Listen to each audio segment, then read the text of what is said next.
Friends, industry में microbes use होते हैं सिंथेसिस करने के लिए। बहुत इंपॉर्टेंट वैल्यूएबल प्रोडक्ट्स को जो ह्यूमन बीइंग के लिए बहुत इंपॉर्टेंट होते हैं, जैसे कि बेवरेजेस, एंटीबायोटिक्स, केमिकल्स, एंजाइम्स और अदर बायोएक्टिव मॉलिक्यूल्स।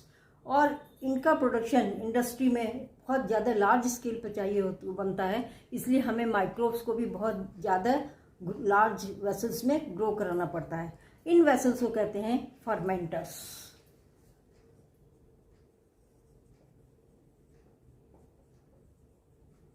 तो ये फर्मेंटर्स लार्ज वेसल्स हैं जिसमें हम कॉमर्शियल प्रोडक्शन के लिए जो है माइक्रोब्स को यूज़ करते हैं रॉ मटेरियल के साथ में। सबसे पहले हम आते हैं बेवरेजेस पर। ये ड्रिंक्स हैं जो यूज़ होते हैं। इसमें क्या होता है, सबसे पहले माल्टेड सीरियल्स या फ्रूट जूसेस यूज़ करते हैं। माल्टेड सीरियल्स क्या होता है, हम जानते हैं सीरियल्स में स्टार्च स्टोर रहता है, तो पहले इसको स्टार्च को शुगर में बदलना है। उसके लिए क्या करते हैं, उनको सोक करते हैं और उसको जर्मिनेट होने देते हैं। जर्मिनेट जब होता है तो स्टार्च शुगर में बदल जाता है और उसके बाद उसको ड्राई कर देते हैं, जिससे जर्मिनेशन आगे ना हो, रोक दिया। तो हमने क्या किया, स्टार्च को शुगर में बदल दिया। तो ये प्रोसेस है। इससे फिर बाद में जब ये ईस्ट इस पे काम करेगा तो ये इसको अल्कोहल में बदल देता है। तो हमें यहाँ स्टार्च नहीं चाहिए, हमें क्या चाहिए, शुगर चाहिए। तो इस तरह से ये जो हमने पहले जर्मिनेट होने दिया फिर बंद कर दिया, इसको इस तरह जो मिलता है उसको हम कहते हैं माल्टेड सीरियल। इसमें सबसे ज़्यादा जो यूज़ होता है वो होता है बार्ली और फ्रूट जूसेस, इसमें शुगर होती ही है। तो ये जो ईस्ट है ये वही ईस्ट है जो बेकरी में यूज़ होता है, जिसको ब्रूवर्स ईस्ट भी कहते हैं। ये है सैकरोमाइसिस सेरेविसी। इसे क्या करता है, इस सीरियल और फ्रूट जूसेस में ये फर्मेंटेशन करता है या एनारोबिकल या एस्पेशन करके ये शुगर को इथेनॉल में चेंज कर देता है। अब ये इथेनॉल बनने के बाद ये डिपेंड करता है कि हमने रॉ मटेरियल क्या यूज़ किया था और अब टाइप ऑफ प्रोसेसिंग क्या होगी। जैसे कि यदि डिस्टिलेशन नहीं करेंगे हम, बिना डिस्टिलेशन के वाइन और बियर बनती है, और यदि डिस्टिलेशन करते हैं तो ये विस्की, ब्रांडी और रम बनाता है। तो ये हो गए, ये इतने सारे ये हो गए बेवरेजेस जिसमें हमने माइक्रो ऑर्गेनिज्म यूज़ किया, ईस्ट, सैकरोमाइसिस सेरेविसी। अब हम आते हैं एंटीबायोटिक्स पर। एंटीबायोटिक सब्सटेंसेस होते हैं जो प्रोड्यूस भी माइक्रो ऑर्गेनिज्म से होते हैं और ये एक्शन भी किसके अगेंस्ट करते हैं, माइक्रो ऑर्गेनिज्म के। तो हम यदि बैक्टीरिया की बात करें तो ये बैक्टीरिया से ही ऑब्टेन होते हैं एंटीबायोटिक, और बैक्टीरिया को ही के अगेंस्ट ही काम करते हैं। या तो उसको किल करेंगे, जब किल करते हैं तो हम उनको कहते हैं बैक्टीरिसाइडल, और यदि वो उसकी ग्रोथ को रोकते हैं बैक्टीरिया की तो हम उसको कहते हैं बैक्टीरियोस्टैटिक। तो इस तरह से ये एंटीबायोटिक्स काम करते हैं। सबसे पहला जो एंटीबायोटिक था ढूंढा गया जिसका, वो था पेनिसिलिन, जो अलेक्जेंडर फ्लेमिंग ने यूज़ किया, डिस्कवर किया। ये वर्क कर रहा था एक बैक्टीरिया पर, स्टेफाइलोकोकाई पर। स्टेफाइलोकोकाई बैक्टीरिया पर ये वर्क कर रहा था। इसने देखा कि जो पेट्री डिश जो थोड़ी साफ नहीं थी, उसमें जब ये स्टेफाइलोकोकाई ग्रो करा रहा था तो वो ग्रो नहीं हो रही थी। तब उसको ये मालूम पड़ा कि उसमें कुछ फंगस ग्रो हो रखी थी पहले से, जो सब्सटेंसेस सिक्रीट कर रही थी और वो इसको इनहिबिट कर रही थी ग्रो करने के लिए। तो इसने वो देखा और फिर वो फंगस जो था वो क्या था, पेनिसिलियम नोटेटम। इसीलिए इसने इस एंटीबायोटिक का नाम रखा पेनिसिलिन।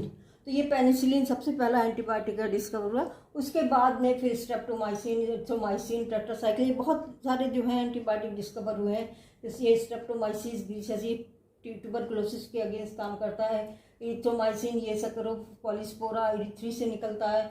टेट्रासाइक्लिन के लिए स्ट्रेप्टोमाइसिस यूज़ किया जाता है। तो इस तरह से बहुत सारे बैक्टीरिया की स्पीसीज़ हैं जिनसे अब एंटीबायोटिक्स निकलते हैं।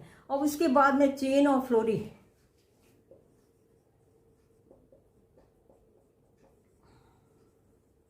इन्होंने अलेक्जेंडर फ्लेमिंग के साथ मिलकर बहुत सारे एंटीबायोटिक डिस्कवर किए और फिर उनका यूज़ हुआ सेकेंड वर्ल्ड वॉर में। जो सोल्जर्स जो इंजर्ड हो जाते थे उनको ठीक करने के लिए वो एंटीबायोटिक्स यूज़ किए गए, और फिर बाद में इन तीनों को नोबेल प्राइज़ मिला 1945 में। तो ये हो गया एंटीबायोटिक। अब ये एंटीबायोटिक बहुत सारे हैं और डिस्कवर और बहुत ज़्यादा यूज़ किए जाते हैं against plague, whooping cough, diphtheria, leprosy. ये बहुत ज़्यादा डिजीज़ हैं जो कि जिनके अगेंस्ट जो है अब हम इन एंटीबायोटिक्स को यूज़ करते हैं। फिर आते हैं केमिकल्स। इसमें सबसे इम्पॉर्टेंट एसिड्स हैं।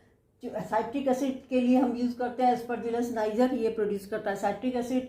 एसिटिक एसिड प्रोड्यूस करता है एसिटोबैक्टर एसिटाई। ब्यूट्रिक एसिड के लिए क्लॉस्ट्रीडियम ब्यूटाइलिकम यूज़ होता है। फिर लैक्टिक एसिड के लिए लैक्टोबैसिलस, हम जानते हैं हम जब दूध से दही बनाते हैं तो वहाँ बैक्टीरिया काम करता है लैक्टोबैसिलस, जो कि लैक्टोज को लैक्टिक एसिड में बदल देता है। तो ये लैक्टिक एसिड बनाने के लिए लैक्टोबैसिलस यूज़ किया जाता है लार्ज स्केल पे। और इथेनॉल बनाने के लिए तो हम यहाँ पढ़ ही चुके हैं, सैकरोमाइसीस सेरेविसी, ये क्या है, ईस्ट है, फंगस है। तो इस तरह से ये माइक्रोब्स यूज़ होते हैं केमिकल्स बनाने के लिए। फिर हम आते हैं एंजाइम्स पर। एंजाइम्स भी बनाने के लिए ये माइक्रोब्स यूज़ होते हैं, जैसे लाइपेजेस है। ये लाइपेजेस यूज़ होते हैं लॉन्ड्री इंडस्ट्री में, क्योंकि लाइपेज हम जानते हैं ये डाइजेस्ट करता है फैट को।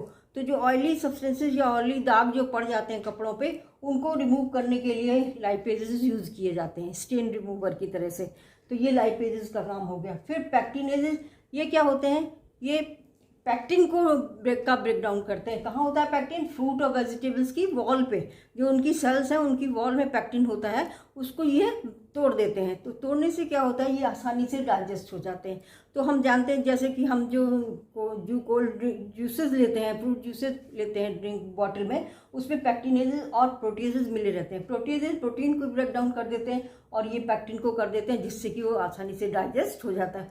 और ये जो है ज़्यादा क्लियर भी दिखते हैं। ये जो इनके जूसेस जो हमें मिलते हैं उसमें इनकी वजह से वो क्लियर होगा, क्योंकि पैक्टिन का रिमूव हो गया, ब्रेक डाउन हो गया, और प्रोटीन का ब्रेक डाउन हो गया अमीनो एसिड में। तो इस तरह से क्लियर जूस हो जाते हैं। स्ट्रेप्टोकाइनेज ये बहुत इंपॉर्टेंट है।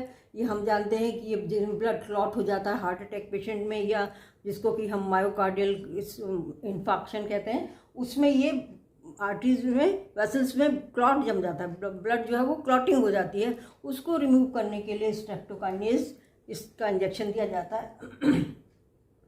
और ये इसके लिए बैक्टीरिया यूज़ होता है, वो होता है स्ट्रेप्टोकोकस।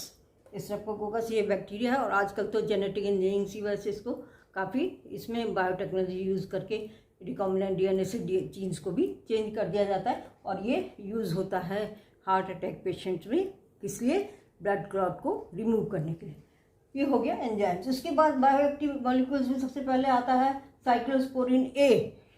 ये जो है यूज़ होता है as immunosuppressive agent organ transplant में। हम जानते हैं हमारी बॉडी में इम्यूनिटी होती है, और यदि कोई फॉरेन बाहर की चीज़ हमारी बॉडी में जाती है तो वो उसको इम्यूनिटी से मार देते हैं। तो इस तरह से इम्यूनिटी, यदि हमें ट्रांसप्लांट करना है ऑर्गन किसी और ऑर्गेनिज्म का, तो ये हमें पहले इम्यूनिटी को कम करना पड़ेगा। तो उसमें जो हम यूज़ करते हैं उनको कहते हैं इम्यूनो सप्रेसिव एजेंट।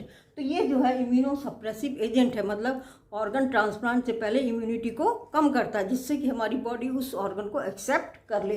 ये निकलता है एक फंगस से जिसका नाम है ट्राइकोडर्मा पॉलीस्पोरम।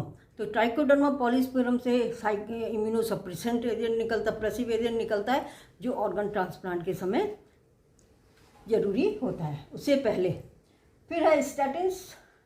ये स्टैटिन्स जो है वो ईस्ट प्रोड्यूस करता है, मेलास्कस परप्यूरियस, ये ईस्ट है, ये प्रोड्यूस करता है। और ये ब्लड कोलेस्ट्रॉल लेवल को क्या करता है? कम करता है। कैसे कम करता है?